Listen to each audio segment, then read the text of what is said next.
Mistä on hyvä kaupunki tehty? Leikkipuistoista, kahviloista, uimahallista, kesäteatterista, päiväkodeista, jäätelöstä, mukavista ihmisistä, kansallispuistoista, kauniista järvimaisemista, kesämökeistä ja viihtyisistä asuinalueista, hyvistä palveluista, markkinoista, messutapahtumista,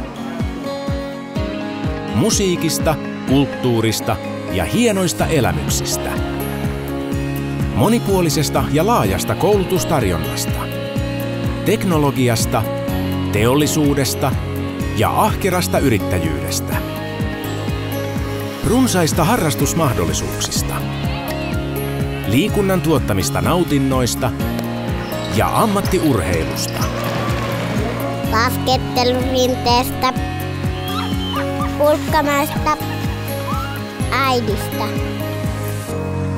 mummoista ja paapoista, halauksista, tuukoista, isästä, rakkaudesta. Niistä on Kauhajoki tehty.